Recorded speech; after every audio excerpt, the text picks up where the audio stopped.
नमस्कार जी। सर साहिब जी। क्या नाम है जी आपका? ममता साहू। ममता जी, आप कहाँ से हैं? छत्तीसगढ़, जिला दुर्गा, गांव चीचा से। संत रामपाल जी महाराज से नाम दीक्षा आपने कब ली? 2016 को 7/2/2016। संत रामपाल जी महाराज से नाम दीक्षा लेने से पहले आप क्या भक्ति साधनाएं करती थी? सदगुरु रामपाल जी महाराज के शरण में आने से पहले मैं सभी देवी देवताओं की भक्ति साधना करती थी, परंपरागत तो करती ही करती थी।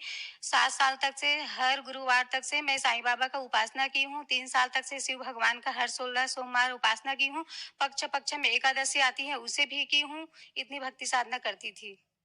जैसे कि आपने बताया कि आप बहुत ज्यादा कठिन साधक रहे हैं, आपने बहुत ज्यादा भक्तियां करती थी। तो फिर संत रामपाल जी महाराज जी से नाम दीक्षा आपने ली, उनकी शरण में आप गई, उसका क्या कारण बना? कबीर साहब का वाणी है, दुख में सुमरन सब करे, सुख में करे न कोई, जो सुख में सुमरन करे तो दुख काहे को होए। मैं इतनी दुखी थी, इसीलिए मैं सभी देवी देवताओं की शरण में गई। मैं मेला हाट में जाती थी तो वहां से पुस्तक ले आती थी, उनके अनुसार मैं अच्छी लगती थी, उसके अनुसार मैं भक्ति साधना करने लग जाती थी। मुझे परेशानी ये थी, भूत प्रेत का बाधा। जैसे मैं सोती थी तो मुझे मेरे गला को दबाती थी। मैं चिल्लाना चाहती थी तो चिल्ला ही नहीं पाती थी, और मैं उठना चाहती थी तो उठ ही नहीं पाती थी। मेरा शरीर चल ही नहीं पाती थी। ऐसा 2007 से 2016 तक से ऐसा मेरे जिंदगी में हुआ। मेरे दोनों पैरों में इतना दर्द था जैसे कि 2 किलो मिट्टी को घोल दिया जाए, घोलने के बाद उसमें लेपन किया जाए और सूखने के बाद कितना दर्द पड़पड़ाहट टाइप से होता है, वैसे दर्द मुझे होने लगा। फिर मैं चलती चलती गिर भी जाती थी, और मेरे सर में इतना दर्द था मानो कांटा चुभ जाए, उसमें पीत मवाद भर जाए, उसी तरह मेरे सर में इतना दर्द था मानो कि 5 किलो पीत मेरा सर में भर दिया गया है। जैसे मैं झुकती थी तो इतने दर्द थी, इतना रोती थी बहुत ज्यादा। जब मैं खाना खाती थी, खाना को मैं चबा ही नहीं पाती थी, इतना दर्द मैं 2007 से लेकर 2016 तक ये कष्ट भोगी। मुझे इतना परेशानी थी, मेरी कमर में इतने दर्द थे कि मैं 5 सोनोग्राफर कराई है। उसमें बताए हैं डॉक्टर लोग कि आपके बच्चेदानी में सूजन है। उसके अनुसार मैं दवाई चलाई, डॉक्टर के पास इलाज पूरा 5 साल तक से करवाई, पर किसी से राहत नहीं मिली। और भूत प्रेत का बाधा था, तो मैं अपने पति देव को कहती थी कि मुझे तांत्रिक के पास ले जाओ, तो उन्होंने ले जाते थे तो उसकी माँ मना करती थी। तो मेरे घर में अगर तुम्हें रहना है तो कोई ओझा तांत्रिक के पास आपको नहीं जाना है, न ही तुम्हारे पीहर वाले मेरे घर आएंगे, न ही तुम अपने पीहर जाओगी, तब मेरे घर में रहो। तो वो लोग न इलाज करा रहे थे, न मेरे मैके नहीं भेज रहे थे। इसलिए एक पागल को मैं देखकर मेरे मन में प्रेरणा हुई कि मैं भी एक दिन पागल हो जाऊंगी। न तो ये लोग इलाज करा रहे हैं, न मुझे इलाज करवाने दे रहे हैं। इसलिए मुझे मजबूरन होकर मुझे मैं उसे डिवोर्स दे दिया, और मैं अपने पीहर में आ गई। तो मैं अपना इलाज के लिए ओझा तांत्रिक 44 मैं लिख कर रखी हूँ, 44 ओझा तांत्रिक के पास मैं गई। मैं यीशु मसीह में जुड़ी थी, क्योंकि इसीलिए मैं जुड़ी कि मैं इतना दुखी थी, इसीलिए। तो एक भैया ने कहा, दीदी वहां सबका भूत प्रेत भाग जाते हैं, तुम भी चलो। ऐसा कर कर मैं अपने भूत भगाने के लिए ही ईसा मसीह में जुड़ी थी। वहां प्रार्थना करवाई जाती थी, सबके प्रार्थना करने से सबके तो भूत नाचती थी, और उधर उधर क्या क्या बोलती थी। मेरे भूत टस का मस नहीं होता था, और वो विनती कराने वाले बोलती थी कि आओ इधर आओ, ऐसे कर कर, और बाइबल एक पुस्तक रखना, और तुम्हारे दोनों पैरों में बहुत बड़ा बला है, और तुम्हारे सर में और बला है, और 3 है, वो धीरे धीरे कट जाएगी, तुम कंटिन्यूस आते रहना। मैंने बोली हाँ। एक ओझा तांत्रिक ने बताया कि बेटा आपका मतलब जो ओझा तांत्रिक ने कर दिया है वो बहुत लंबा हो गया है, इसलिए 6 महीना लगेगा। 6 महीने लगेगा। तो मैं घर वाले से मैं पूछ कर आती हूँ, दादाजी ऐसे बोली। तो फिर मैं इस बात को रखी मेरे बाबूजी के पास। मेरे बाबूजी ने मना कर दिया, कहा तुम तो ऐसी ही करती रहती हो। तो मैंने सबको ऊपर का घाव दिखाई देता है, अंदर का नहीं दिखाई देता। तो मैं तो अंदर से घुट घुट कर रह रही थी ना, इसलिए मैंने सोचा कि मैं ही बिना बताए चली जाती हूँ। ऐसा कर कर मैं डोंगरगढ़ जा रही थी, बमलेश्वरी माता के पास गई, और वहां से राजनांदगांव में उतर गई ओझा तांत्रिक के पास गई, जो 6 महीने थे आपका इलाज चलेगा तब ठीक होगा, ऐसा कहा था। तो मैं वहां चली गई और मेरे बाबूजी को कॉल किया, बाबूजी आपने तो मेरा साथ नहीं दिया, इसलिए मैं ओझा तांत्रिक के पास जा रही हूँ, 6 महीने के बाद ही वापस आऊंगी। उसने फोन में बहुत गाली सुनाई, मैंने फोन काट दी। फिर मैं वहां चली गई, फिर मेरा वहां रही 44 दिन तक से मैंने लिख कर रखी थी। वहां मेरे कंटिन्यूस ओझा तांत्रिक सुबह शाम फूक झाड़ करते रहे। वहां ऐसा कुछ नहीं हुआ। 44 दिन हुआ तो मैंने बोला, दादाजी अब मैं घर वापस जा रही हूँ, यहाँ तो कुछ भी आराम नहीं हो रहा। उसी दौरान मैं घर जाने वाली ही थी। उसकी दादा जो तांत्रिक था, उसका पत्नी मतलब बीमार थी, तो मैं 44 दिन तक से रही उसके घर। तो मैं उसका मुफ्त में उसके घर के खाना खाई हूँ ना, इसलिए मेरे में प्रेरणा जगी। मुझे मुफ्त में इसने खाना खिलाया, जगह दिया, तो मेरा भी फर्ज बनता है इस दादी का, मैं देखभाल करूं। ठीक हो जाएगी तो मैं अपने घर चली जाऊंगी, ऐसे प्रेरणा बनी। तो मैं रुक गई तो उसे मुंह का लकवा मार दिए थे दादी जी को। फिर वो बीमार पड़ गई, 14 दिन तक से खाट में रही, फिर उसकी मृत्यु हो गई। फिर उसकी मैं उसी दौरान उसकी मैं सेवा की थी। उस सेवा से खुश होकर दादाजी ने अपना बेटी समझकर मुझे 7 साल तक से अपने घर में रखे, और जितने अपने जानकारी में है ओझा तांत्रिक के पास मुझे लेकर गए इलाज के लिए, पर कहीं राहत नहीं मिला, कहीं राहत नहीं मिला। इतना पैसा लगा ओझा तांत्रिक के पास, मैं लिख कर रखी हूँ। दादाजी ने, जो अनजान है, उसने मेरे पर इतना दया कर कर 50,000 का ओझा तांत्रिक के पास ले जाने का खर्चा उठाया, और कहा बेटी साईं बाबा के दरबार में आए हो तो तुम रोते आए हो तो हंसते जरूर जाओगे। जब तक तुम ठीक नहीं होगे तुम तब तक मैं तुम्हें वापस नहीं भेजूंगी। क्योंकि मैं घर इसलिए वापस नहीं आई क्योंकि मैं तो काम कर ही नहीं सकती थी। मेरे पैरों में दर्द इतना था कि मैं चलते चलते तो 2-3 बार पूरा गिर ही गई थी। इसलिए तो गांव में आऊंगी तो काम तो वैसे कर ही नहीं पाऊंगी। इससे अच्छा है मैं यही रहूंगी, दादाजी को खाना पीना दूंगी और मैं खुद यहाँ रहूंगी। ऐसा कर कर मैं अनजान के घर में 7 साल रही, और अपने जैसा माना, अपने से बढ़कर मुझे माना, माँ बाप का प्यार सबने पूरा दिया। तो अब वहां भी ठीक नहीं हुआ। साईं बाबा मुझे सुबह उठाते थे, क्योंकि मैं 1 घंटा तक से मैं उसकी पूजा करती थी।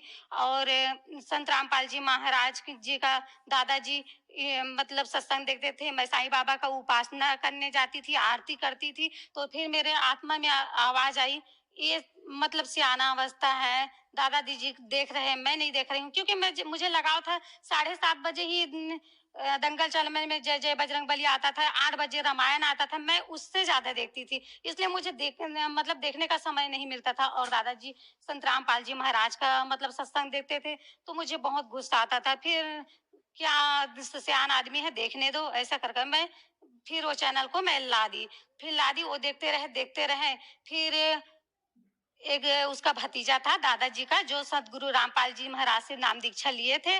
उन्होंने बताया कि ममता, तुम्हारी मतलब जो भूत प्रेत का बाधा है वो संत गुरु रामपाल जी महाराज से ही छुटकारा होगा, साईं बाबा को आपको छोड़ना होगा। ऐसा नहीं होगा, मैं कभी नहीं छोड़ूंगा अपना साईं बाबा को। मैंने 7 साल तक से भक्ति की हूँ, और मुझे क्या हुआ, मेरे दुख दर्द दूर नहीं हो रहा है तो देवी देवता को भी अपना दुख कर्म का फल भोगना पड़ता है। तो मैं भी भोग रही हूँ, क्योंकि मैं श्रीमद् भागवत और धार्मिक धार्मिक पुस्तक पढ़ती थी, इसलिए मुझे ज्ञान था जैसे इंसान अपना कर्म करते हैं उसके अनुसार तो प्राणी को अपना फल भोगना ही पड़ता है। ऐसा कर कर मैं अपने दुख को सहती थी। तो क्या हुआ एक दिन कि ठीक है, अगर तुम्हारे कबीर साहब, क्योंकि कबीर साहब का मैं केवल फोटो देखी थी, उसका जन्म चरित्र के बारे में कुछ भी नहीं जानती थी, कैसे है कैसे, कुछ भी हिस्ट्री उसका नहीं जानती थी। तो मैं कहा ठीक है भैया, अगर आपके कबीर साहब पूर्ण परमात्मा होंगे तो मुझे ठीक करके दिखाए, तो मैं जानूंगा कि पूर्ण परमात्मा हो। मैं बहुत मजाक करती थी। एक संत को, एक कबीर साहब को, जो ब्रह्मा विष्णु मैं 3 लोक का मालिक है, उसे तो नहीं बताते, एक कबीर साहब को भगवान बताते हैं। ऐसा करके मैंने चैलेंज किया तो ठीक है ममता, ऐसा कर बोला। वैसे तो मुझे रोज 2007 से लेकर 16 तक से मुझे भूत प्रेत का बाधा था, रोज गला को दबाती थी। तो मैं सोची ठीक है, ऐसा कर कर, और बोला सत साहब कर कर सोना और जय बंदी छोड़, ऐसा कर कर। तो मैं वैसे सो गई। फिर मैं अपने उंगली से गिनी, 17 दिन तक से कोई भूत प्रेत का बाधा मुझे नहीं हुआ, पूरा ठीक हो गया। फिर मैं भैया को बोली, भैया मैं 17 दिन उंगली पर गिनी हूँ, कुछ भी नहीं हुआ, मुझे नाम दीक्षा दिलाओ। तो भैया बोले पहले अपना ज्ञान समझो ममता, फिर उसके बाद नाम दीक्षा तुम्हें दिलाऊंगी, इतना हड़बड़ी मत करो, पहले ज्ञान समझो, सत्संग सुनो। नहीं भैया, मेरा दुख दूर नहीं हुआ। आज सदगुरु रामपाल जी के केवल 40 मात्रा से मेरे दुख का दूर हुआ है, तो मैं नाम दीक्षा लूंगी। ऐसा करके जिद करने लगी। भैया ने कहा चलो ममता आश्रम जाओगी? हाँ हाँ भैया मैं जाऊंगी, पर नाम दीक्षा है लेकर आऊंगी। ऐसा कर कर गई और नाम दीक्षा ली। मैं नाम दीक्षा लेकर आई, 2 दिन के बाद मुझे साईं बाबा सदगुरु रामपाल जी का चेहरा हटकर साईं बाबा हर कण कण में मुझे दिखाई देने लगे, और मैं खुश हो गई। क्योंकि मैंने 7 साल तक से मैं साईं बाबा का पूजा की थी ना, इसलिए मैं बहुत खुश हो गई। बहुत खुश है कि देखो दादाजी, फिर मैं दादाजी ओझा तांत्रिक जो दादाजी के पास मैं रहती थी उसे बताई कि दादाजी देखो मुझे साईं बाबा दर्शन देकर रोम रोम में हर कण में आंख बंद करती करती थी तो भी मुझे साईं बाबा, तो खुशी का ठिकाना ना रहा। फिर उस भैया को बताया, भैया मुझे साईं बाबा दर्शन दे रहे हैं। और पता है साधना चैनल पर जो सदगुरु रामपाल जी महाराज का चेहरा दिखाई मुझे नहीं दे रहा है, केवल साईं बाबा प्रवचन कर रहे हैं, पूरा मुझे दिखाई दी। फिर वो भैया ने बोला, तुम 7 साल तक से तुमने साईं बाबा की पूजा की, क्यों उतना दिन तक से तो आपको दर्शन नहीं दिया? ममता ये साईं बाबा नहीं है, आपको भ्रम करने के लिए ये काल दर्शन दे रहे हैं। तो मेरे मन में डाउट हुआ, हाँ, मैं तो इतना भक्ति साधना की हूँ, क्यों मुझे दर्शन नहीं दिया, आज क्यों दे रहे हैं? तो ओझा तांत्रिक वाला दादाजी बोले, बेटा तुम साईं बाबा को छोड़कर चली गई हो ना संत रामपाल जी महाराज के शरण में, इसलिए वो अपने पास बुला रहे हैं, आ जाओ बेटा ऐसे कर। फिर भैया ने बोला, नहीं वो काल है। हाँ, मेरी समझ आ गई। हाँ, मेरे दुख तो दूर साईं बाबा ने तो नहीं किया। ऐसा हुआ। आपकी कहानी बहुत दुख भरी, आप पे बहुत ज्यादा कष्ट आए। तो संत रामपाल जी महाराज से नाम दीक्षा लेने के बाद आपको क्या क्या लाभ मिले? पहला लाभ तो मुझे हुआ कि चैलेंज मंत्र से मुझे ठीक किया। फिर कमर दर्द नाम दीक्षा लेने के बाद तो 6 महीना तक से रही। फिर सतनाम का प्राप्त हुआ।